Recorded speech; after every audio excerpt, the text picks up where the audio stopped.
negative results despite having the virus, and investigations found it resulted in an extra 55,000 infections. A man has been arrested in connection with the deaths of at least 27 people who drowned in the Channel last year. The 32-year-old detained in Cheltenham earlier will face extradition proceedings tomorrow. Ambulance workers across much of England have voted to strike in a row over pay. Unison says members working within services in the North East, North West, London, Yorkshire and the South West have all backed walkouts. The unions warned paramedics, technicians and call handlers will strike before Christmas unless they see a rise in their salaries. And Emma Raducanu has received her MBE at a ceremony hosted by the King at Windsor Castle. The 20-year-old was named in the honours list after winning last night's US Open. In the city, the FTSE 100 has closed up 37 points at 75.12. The pound buys $1.20 and €1.15. LBC weather: fog and low cloud in many places overnight. Clear skies and frost in the north with rain in Northern Ireland, a low of 1. A brighter day tomorrow in parts of the southwest and Scotland. Some showers likely in the northwest with highs of 11 degrees. From Global's newsroom for LBC, I'm Charlotte Morgan. This is LBC from Global, leading Britain's conversation. Cross Question with Iain Dale. Hello, a very good evening to you. Welcome to Tuesday's Cross Question. I'm Iain Dale. Coming up on the programme, we're going to get your questions. You need to phone 0345 6060 973. You can text 84850, or you can ask Alexa to send a comment to LBC. Lots of different ways you can ask a question. And of course, you can watch us on Global Player. With me in the studio, Polly Toynbee is to my left, columnist for The Guardian and Vice President of Humanists UK. Neale Hanvey is Westminster leader of the Alba Party and MP for Kirkcaldy and Cowdenbeath. Stefanie Bolzen to my right, a UK correspondent for the German newspaper Die Welt, and to my far right, Lord Edward Folkes, who is non-affiliated peer and chair of the print news regulator, the Independent Press Standards Organisation, IPSO, and he was Justice Minister in David Cameron's government. So they're here to answer your calls. So many different subjects you could phone in on about tonight. 0345 6060 973. Call 0345 6060 973. Tweet at LBC. Text 84850. Cross Question with Iain Dale. This is LBC. Right, let's go to our first question. It's from Stephen in East Grinstead, who has the question that is on everybody's minds tonight. Stephen, go ahead. Oh, yes. Good evening. Did Matt Hancock fail in becoming King of the... Sorry, I got this wrong. Did Matt Hancock succeed in becoming Prince Charming before failing to be crowned King of the Jungle? Right, now I'm going to put this to all of my panellists, and they're all going to tell me, no, I didn't watch a single episode. Polly Toynbee. Oh, I definitely watched lots of it, absolutely. No, I think he failed badly. He came third. That was, I don't think anybody would have predicted that. People didn't want him to go because they wanted to put him through more torment. I don't think that people will forgive him either for all that he'd done before or for abandoning his duty in Parliament and to earn £400,000. I think most people pretty disgusted by the whole thing, and he wasn't really all that charming. I mean, he managed not to say anything terrible, was the best you could say. I thought he was quite brave in doing all the trials. It didn't seem to faze him at all. But he was paid an awful lot of money to do it. Yes, I know. I think a lot of people would do it for £400,000. Well, I certainly would. I'd quite happily admit it. Oh, right, that'll be you next. I think that you have to be a celebrity, though. I think the interesting debate now is going to turn to where is that £400,000 going to go? Because he has said he would give money to charity, but hasn't said what proportion. He said some, yes. I'm sure he'll give some. But people often say some, and then you never discover what the sum is. Neale Hanvey, were you watching?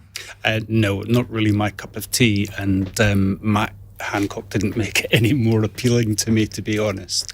I've crossed swords with Matt Hancock in the chamber numerous times, particularly during the pandemic. My background's in health. I've found my engagement with him difficult because it's hard to get a straight answer to very straightforward questions, both in the Select Committee and in the chamber. However, in the middle of a cost of living crisis, for someone who's in a very well-paid job, such as an MP, to go gallivanting off to the other side of the world for an additional £400,000 is not in the best of tastes, really. Stefanie, have you been watching?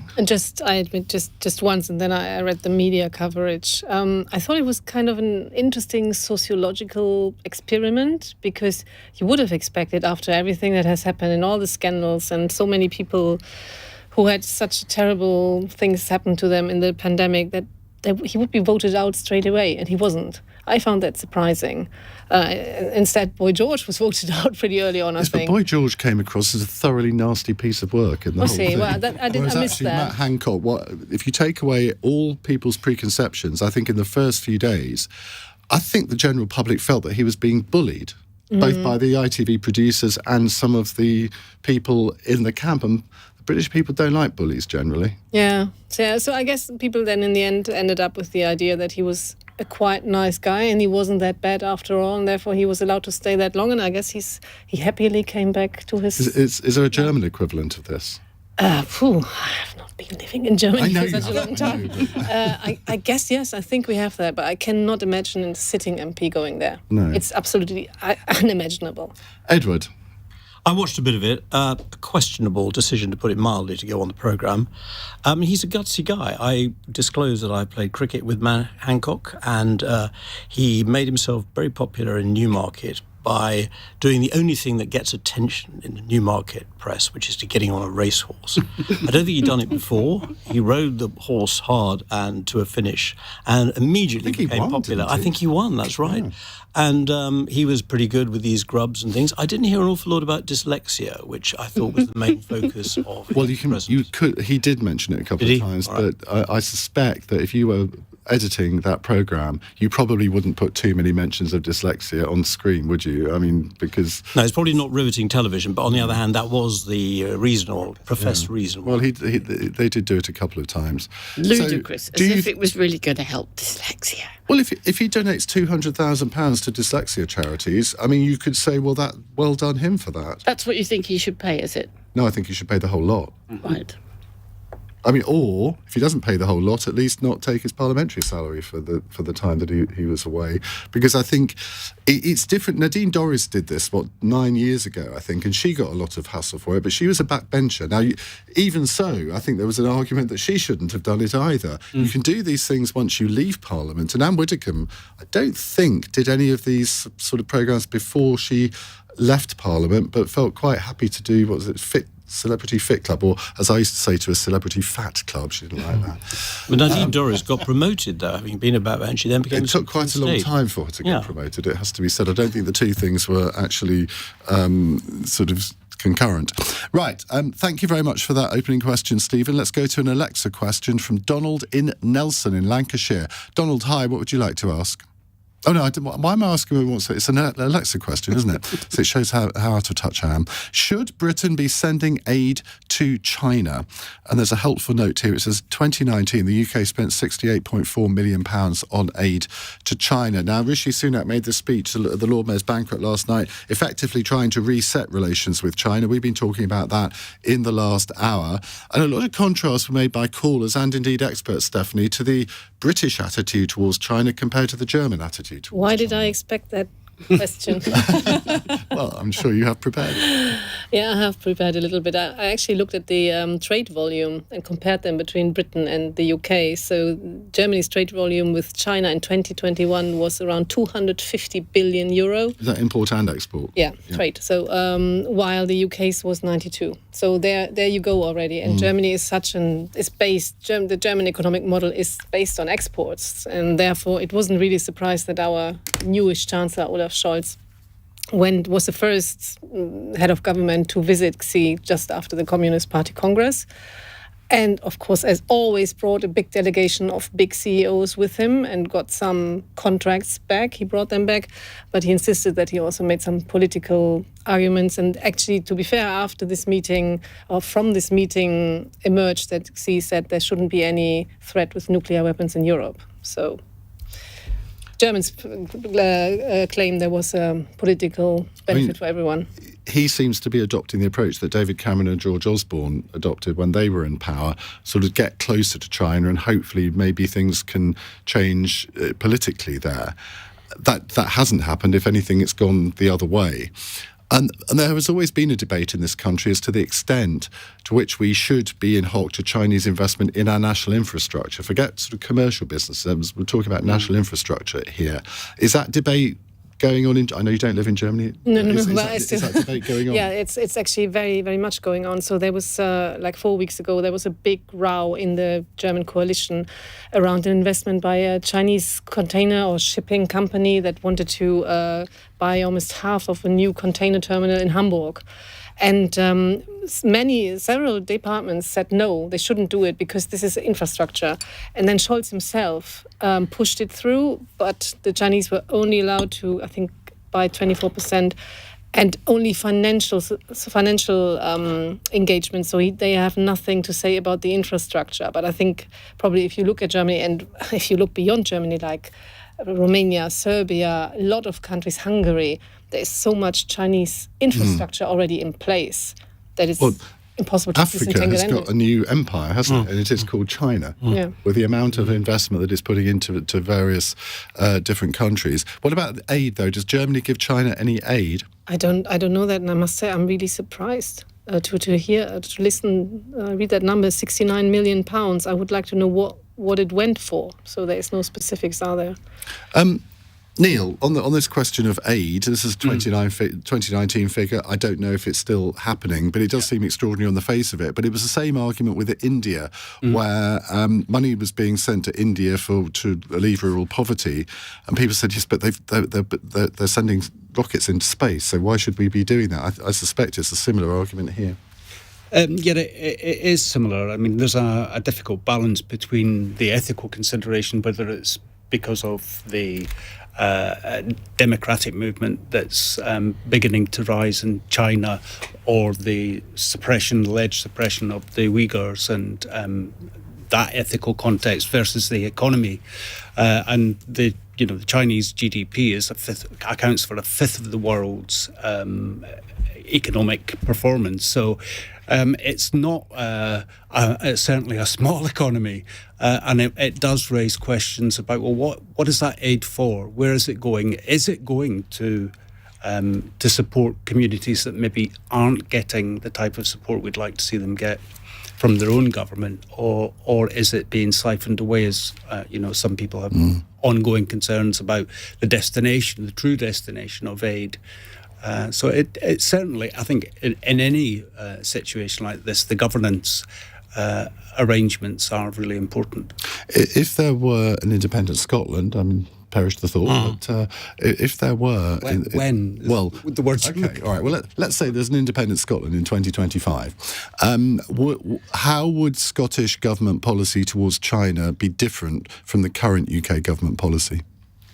Well, I mean, fundamentally, that would be a decision for the government of the day and how they chose to engage with the world. But certainly, as a responsible member of the international community, all things would have to be taken into consideration. It's impossible to give you a concrete answer to a hypothetical question. Polly?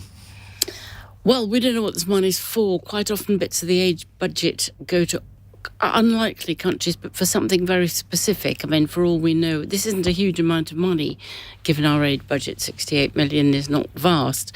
It may be for something, for instance, to do with climate change alleviation or something like that, one might hope. Mm-hmm. But even if it was, I mean, surely China should be paying for that, given that it is now an economic superpower. Well, it might be doing something that they weren't going to do otherwise. Who knows? We don't know is the answer. But I do think that the size and heft of China is very alarming, as you say, right across the world, Africa, everywhere. I think George Osborne and David Cameron were wrong to lay out the red carpet to the extent they did, golden era, all of that, and to give them the keys to our new nuclear power at Hinkley Point, and to give them the potential, who knows what kind of chips they might be putting into, what kinds of infrastructure that they're building for us. I think it's not safe, and we now seem to be pulling back a bit and thinking security matters and we shouldn't be totally in hock to them. But of course we are. Almost everything we have is made in China, whether it's shoes or mobile phones. Are we willing to pay a whole lot more to have it made at home?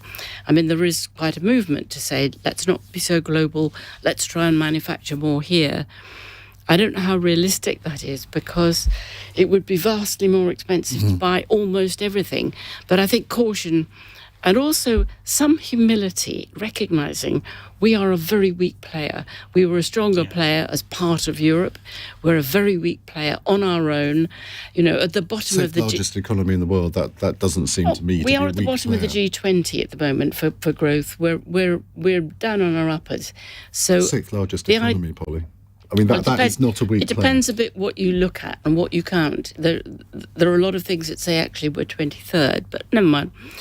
Really? We are not as strong as we like. We posture a lot. We strut on the world stage as if we were still an empire, and it's a bit embarrassing. I think it's very important we stay in with what NATO wants us to do.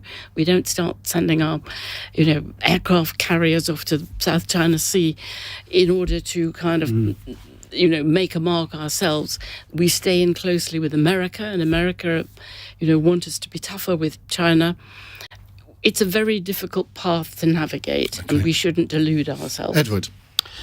Well, we may or may not be 6th, 7th, 23rd or whatever, but we surely have the potential to have quite a lot of soft power in terms of our foreign policy. With their deplorable human rights record and with their penetration of our institutions here, what they're doing in Africa and all over the world, I think Rishi Sunak's quite right for a reset, and I think that it was based on optimism, the Osborne-Cameron approach. How do we change things? Well, clearly we ought to be able to account for 68.4 million. On the other hand, we need some influence in China, and I dare say, although this may be a touch cynical, having aid does at least allow us to have some access to various institutions to understand what's going on in China.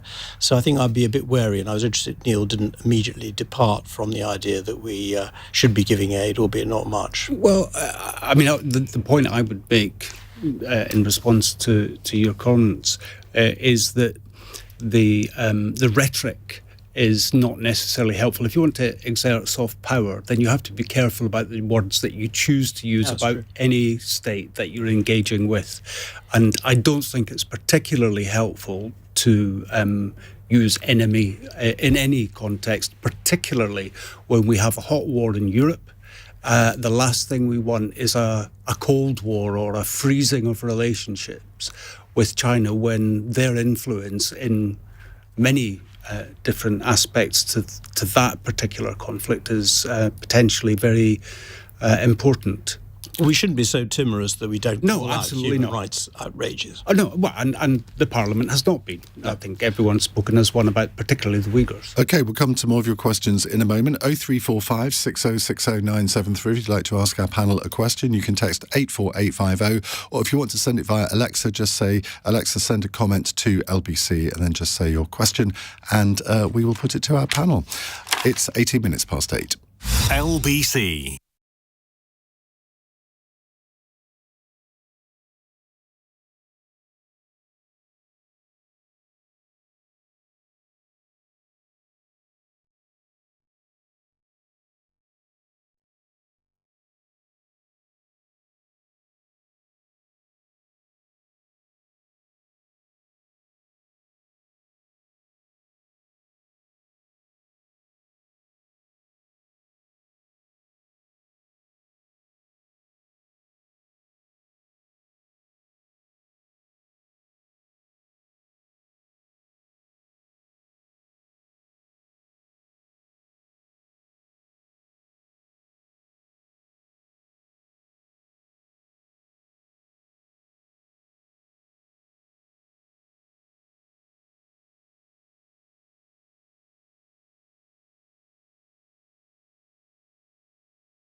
Cross Question with Iain Dale on LBC. Text 84850.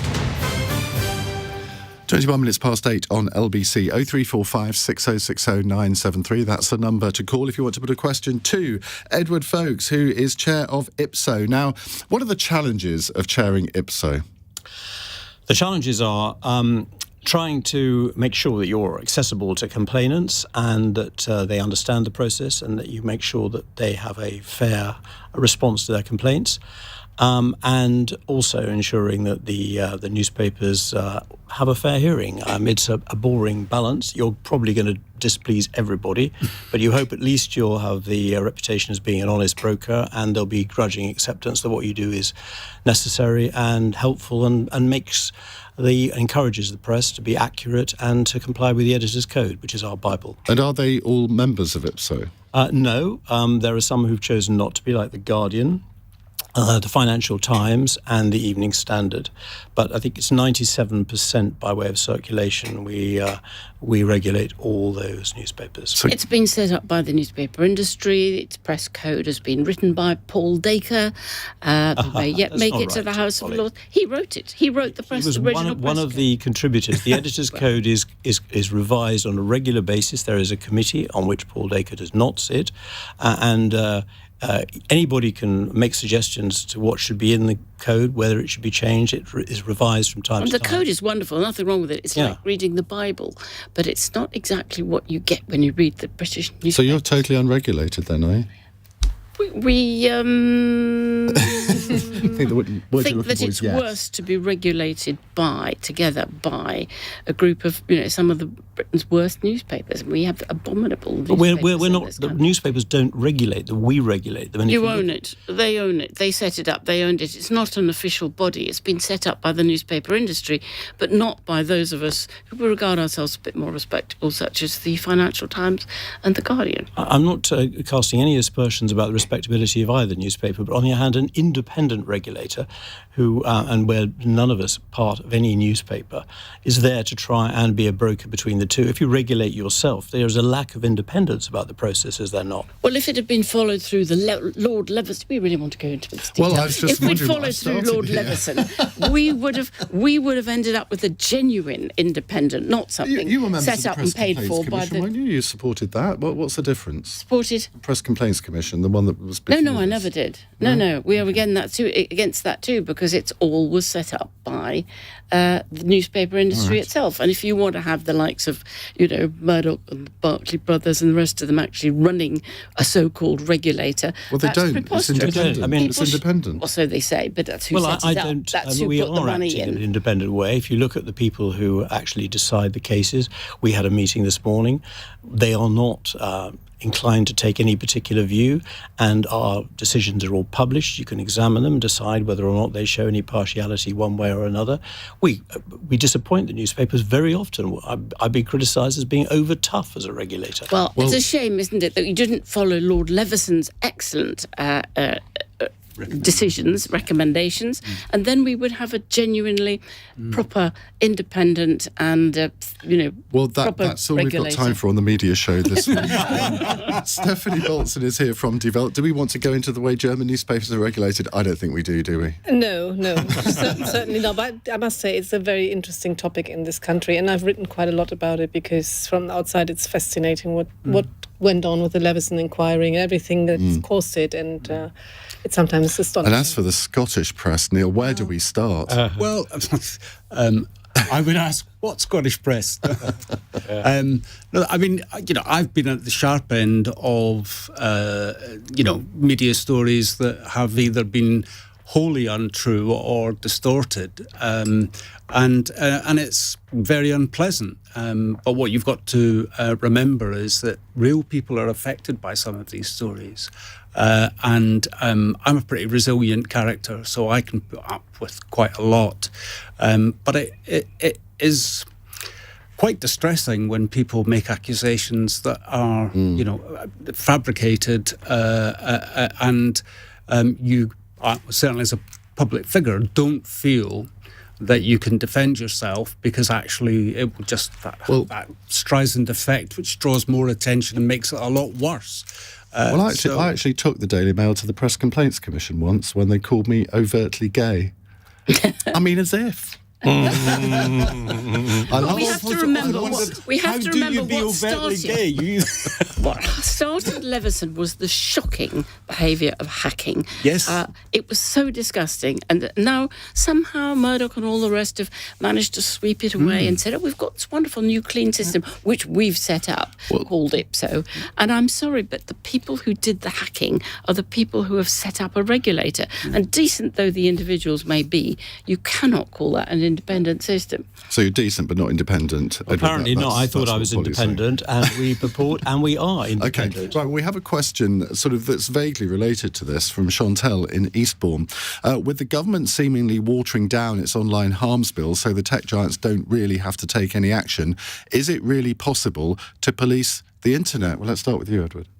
I think it's incredibly difficult, and this piece of legislation, which has now been revised, is going to be less than perfect. But it must be remembered, in defence of the government, any government in fact, that there is nothing to cut and paste from any other jurisdiction.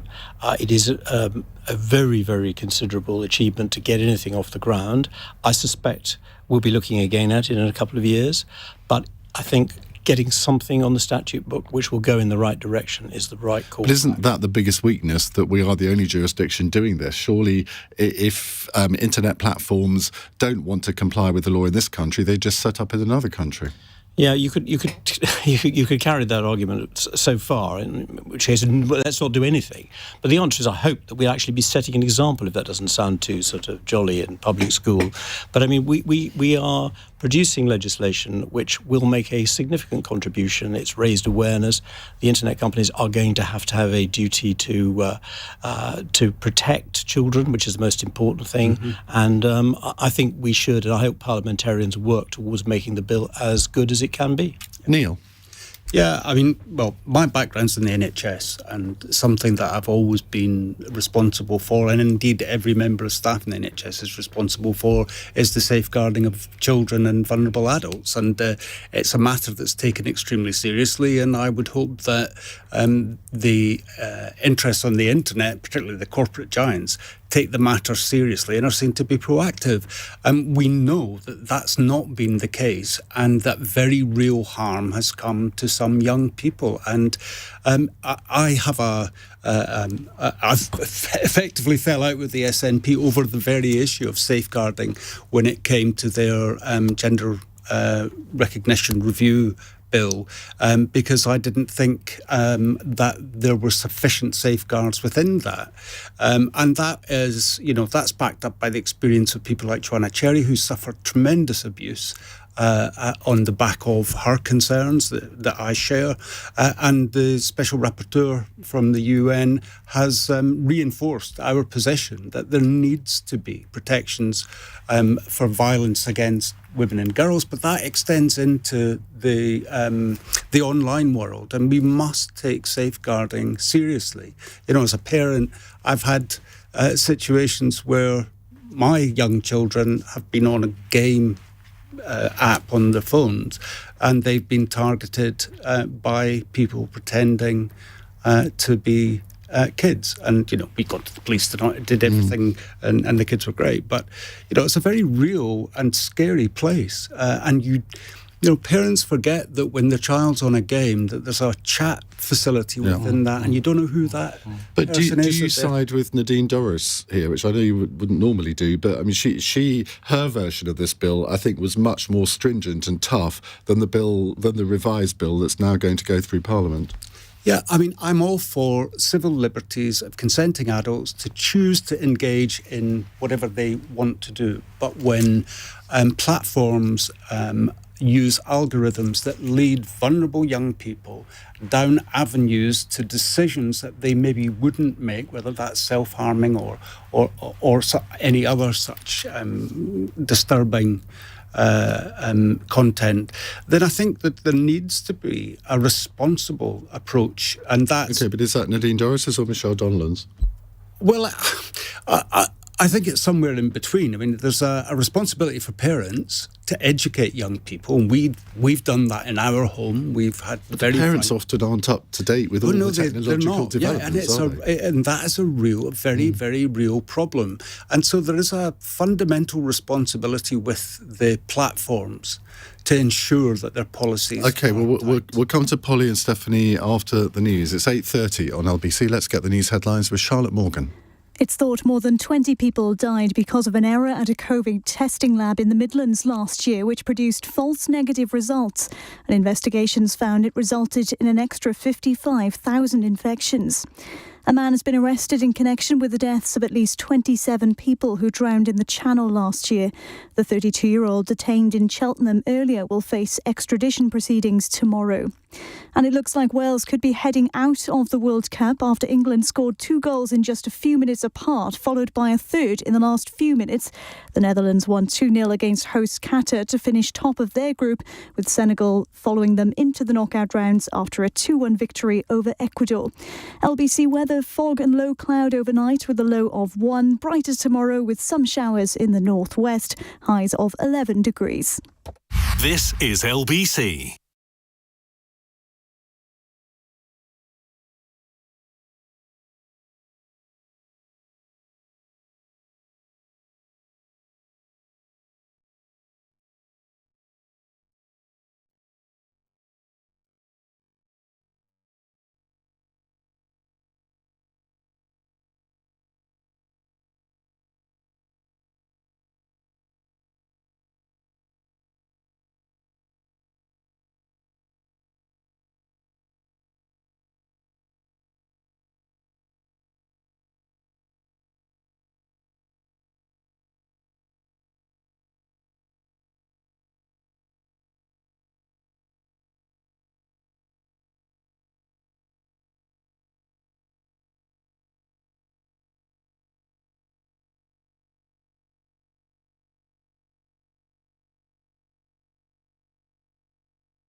Leading Britain's conversation. Cross Question with Iain Dale. Tweet at LBC.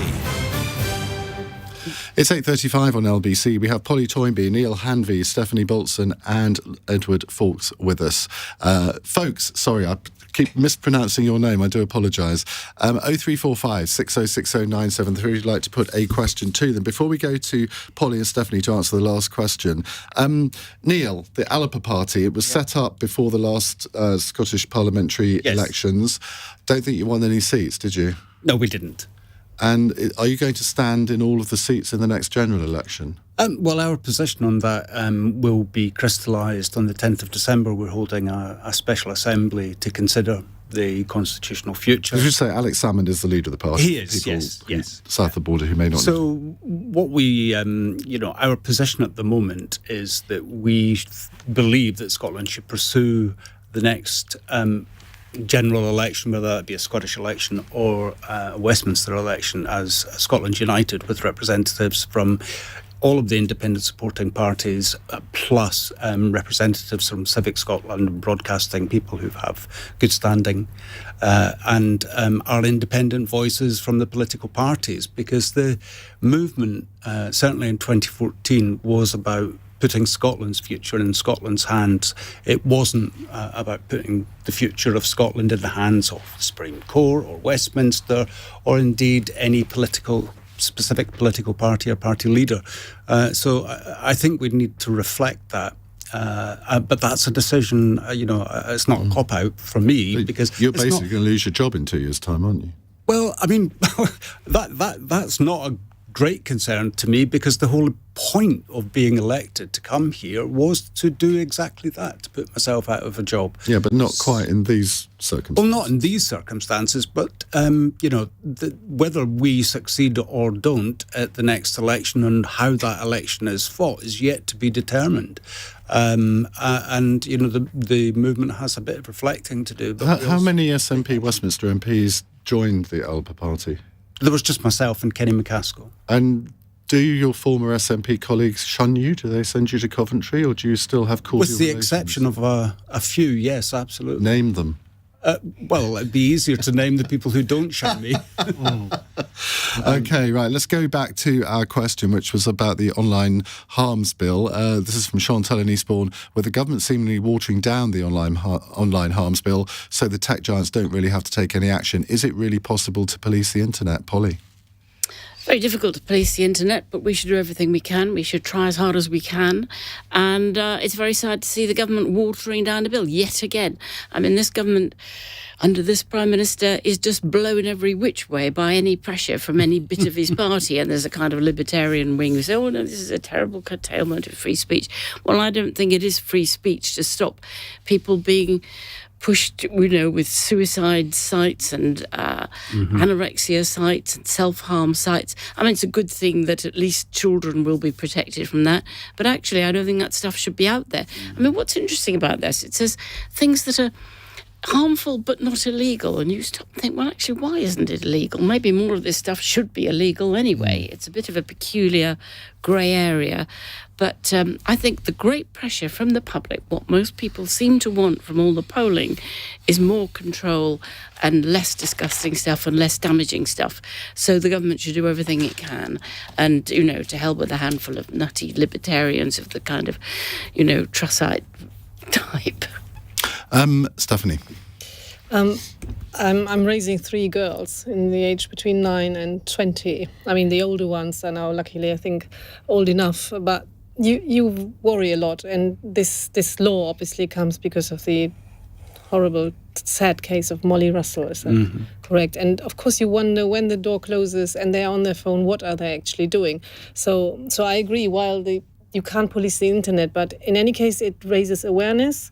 It makes also parents more aware of what is out there, because we don't really know, whether it's because we don't look at these sites. Obviously, we don't have the time to do this, actually. But you should, it's education. You need to educate your children. You have to be aware of it. And in Germany in 2017, actually, they did adopt a law, and this is a wonderful German begriff for you, which is the Netzwerkdurchsuchungsgesetz. Oh, I've got it. Netzwerk, can you say? Netzwerkdurchsetzungsgesetz. Durchsuchungsgesetz. Yeah. No, it says Setzung here. I think you'll find I'm right. So that means you are allowed to police the net. And it fails in many aspects, but lately a former MP of the Greens, who was terribly harassed on the internet. She won court cases against people who had harassed her. They were found, they were convicted. And so you can see that there is certain... But not against the platforms, against the individual offenders. Individuals, but what we want to have is some legislation, some kickback against platforms that allow it. Well, they have said they're going to create a criminal offence out of encouraging self-harm. I mean, that's what they announced. I'm not quite sure which individuals are going to be responsible, whether it's going to be who's responsible for the publication or moderating of the platform. But, I mean, that's an interesting development. But there are websites, I think, and you see, even as I say this, I'm wondering whether I should even say it, but there are websites, apparently, that demonstrate how to harm yourself. How can they possibly be legal? And if they are legal, why doesn't... Surely I think that's they'd be illegal by this new provision. That's what I understand. Well, I hope that's right, because it's unbelievable that these sites can exist. Yeah, I agree. I recently saw guidance for the LGBT community in London, provided by one of the large NHS trusts, which included advice about how to self-harm in a group as part of a fetish. Now, that's been put out by the NHS amongst a range of other issues that were, I felt, completely unacceptable, how to obtain sex by deception, various other things. And really, if we are allowing our institutions to put that kind of message out and have a relaxed view about safeguarding in that fundamental way, then, it's hard to make the argument that online platforms should be more responsible than our own NHS. Now, that's probably a very extreme example, but it's a Sounds fact very weird. nonetheless. What bit of the NHS put this out? Well, I don't want to name them on the show. Yeah, go on, name why one. not? Go on. Yeah. If it's a was publicly Yeah, well, available document... It was a document that came through a meeting with the Lords, and it was from King's College. Really? Yeah. Polly says there's a column coming on. Yeah, I'll share it with you. Okay, thank you. Send it to me. Yeah, no, I've only got it in hard copy, but it's pretty shocking. The problem is that somebody somewhere has to make a judgment on what is acceptable and what isn't acceptable, and all five of us on this panel would have a different place of drawing the barrier, wouldn't we? That's the problem. How do you define that sort of thing in law? I wouldn't want to do it. The world is full of grey areas, but you don't just give up. You just have to do the best you can with grey areas. Yeah. Right, we will go to a slightly early break before we come on to your next question. It's 8:44. LBC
Cross Question with Iain Dale on LBC.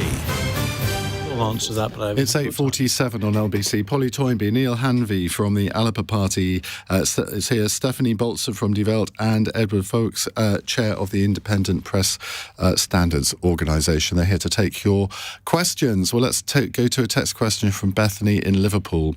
Should we be disappointed that the number of religious people in this country is falling so quickly? Polly Toynbee has been gagging to answer this question, haven't you, Polly? Well, I am Vice President, was President of Humanists UK. We are atheists.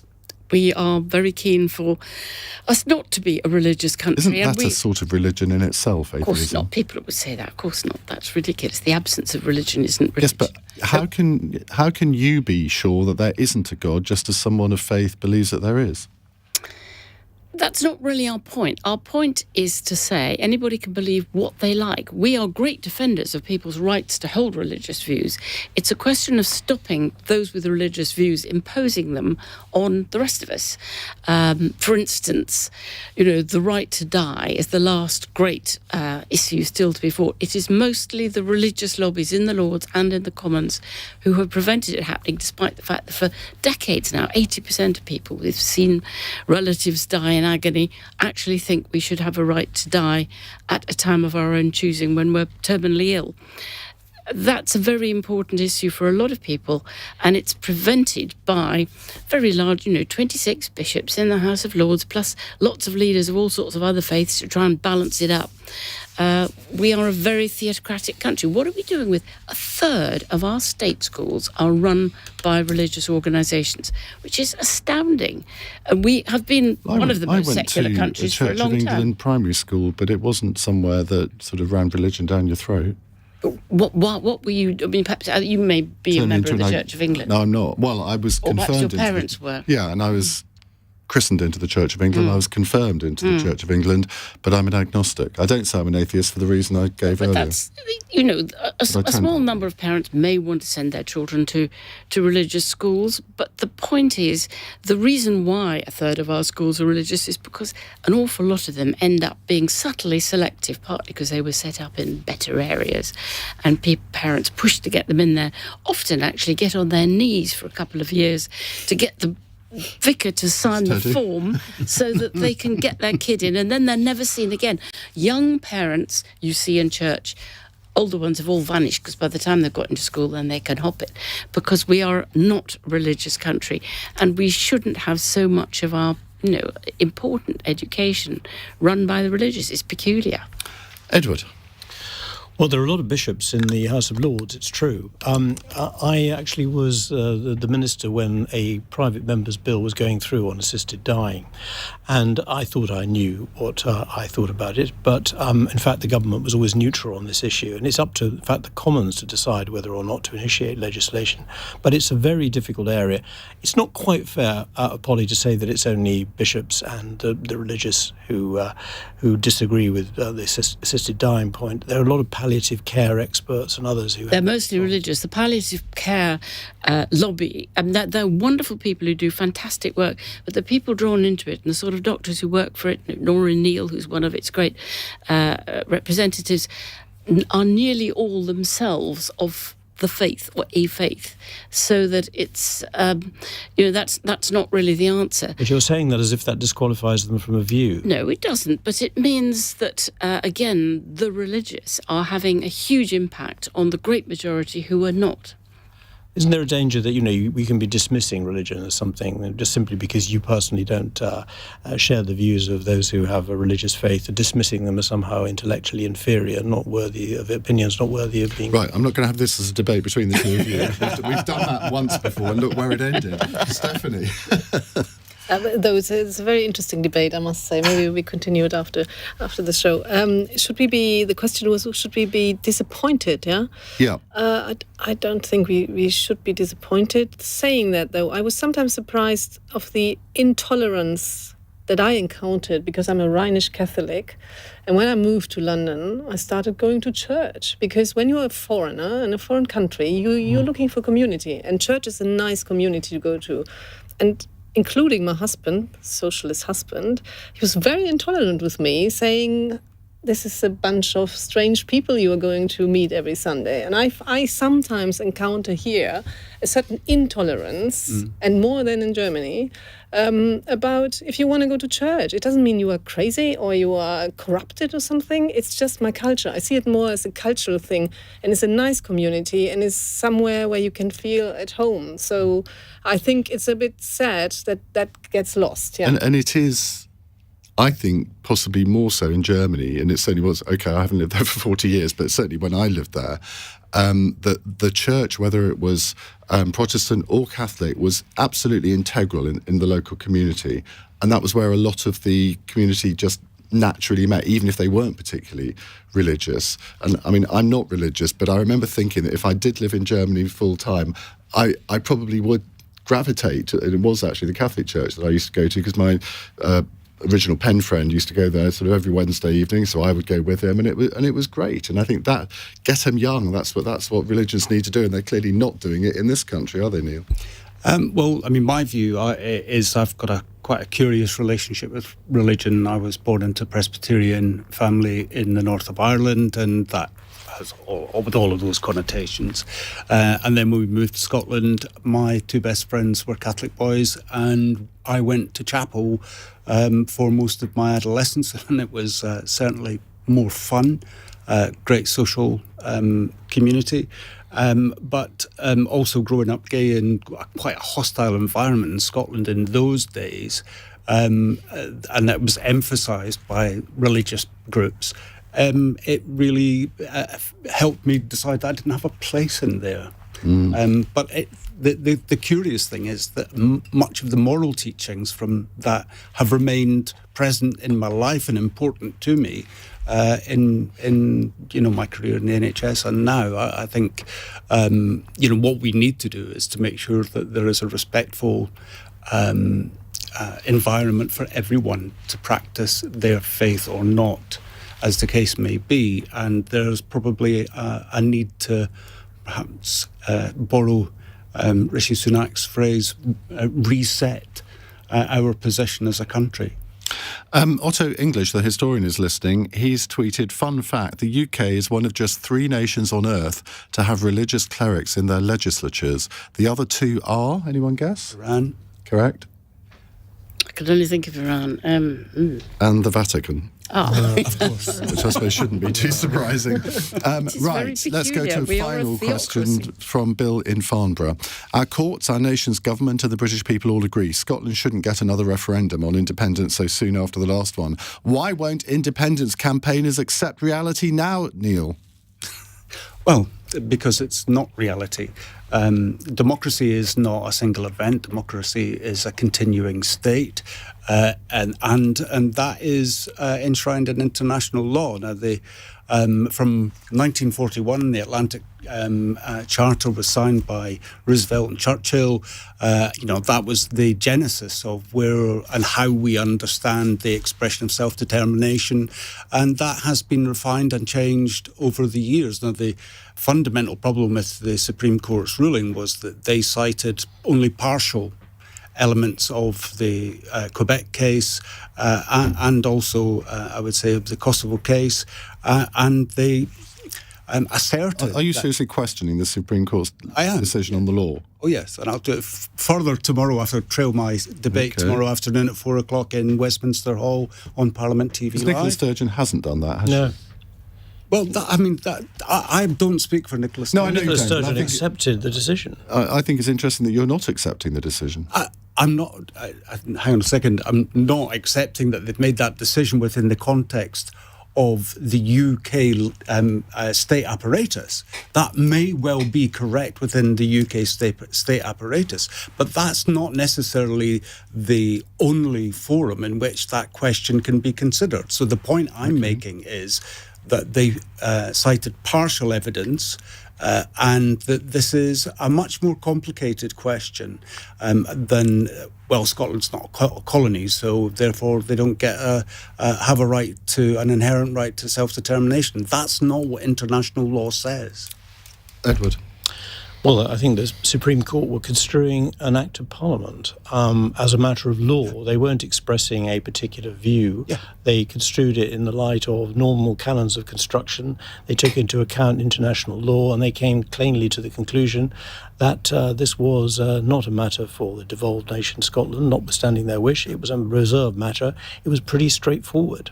Whether you agree with the sentiment behind it is a different matter, but as a matter of law, I think it's pretty unarguable. Well, I mean, I'm not disagreeing with you in that context. What I'm saying is that international law has moved on from the time when a colony had to be some distant territory to assert its status as a colony. And it's much more nuanced now, particularly since the fall of the USSR in the 90s. And the legislation that the USSR actually signed up to, which allowed different parts of predecessor states to assert self-determination. We are rapidly running out of time, so I'm going to ask you both for some brief answers on this one. You may be relieved or not. Very briefly, of course, independence campaigners should continue campaigning. I mean, this is part of democracy and freedom of expression. I've been a lot to Scotland, and I do understand why a part of the population feels that things are imposed on them, especially Brexit. Absolutely. 2/3 of the Scots didn't want Brexit. And the younger the people are you talk to, the more keenly they want independence. Whether that's the right way for Scotland, I'm not sure. I think there should be a more federal system of the United Kingdom as such. But I mean, coming from a federal country, that's easy to say because that's a massive constitutional project. Which actually, during COVID, we did see a sort of federal organisation, didn't we, Polly? I desperately want the Scots not to go. I shall be very sad if they go. But the point is, at some point or another, we're going to have to give them another referendum, and I don't know what that tipping point is, but what's the point of going on fighting against a referendum? I mean, we can't say no indefinitely. Maybe it'll be for the next government. I mean, if I were Labour, Labour winning a big majority next time, I'd give them about 2 months and go for it right away on the grounds that once you've got a Labour government in London, you might be less, a lot of the wavering voters in Scotland might be less likely to vote for independence. Our final fun text question. I want one-word answers from each of you. Craig in Wrexham. Driving examiners have become the latest group to announce they're going on strike over pay this winter. So, panel, how many times did you have to take your driving test before you passed? Polly? Twice. Twice. Neale? Once. Edward? Twice. Straight away. Passed straight away, as did I. Very boring answers there, I'm afraid. I think I was hoping that one of you would say 5 or something. Thank you very much to Polly Toynbee, Neale Hanvey, Stefanie Bolzen and Lord Edward Folkes. Coming up in a moment, we're going to turn our attention to one of the questions that was answered during Cross Question. For the first time, fewer than half of people in England and Wales describe themselves as Christian. Does that matter? And I also want to ask you, if you've fallen out of love with your religion, why did it happen? And what's happened since then? And I'm not just talking about the Christian, whether you're a Catholic, Protestant, Jew, Muslim. It happens in all religions. Why have you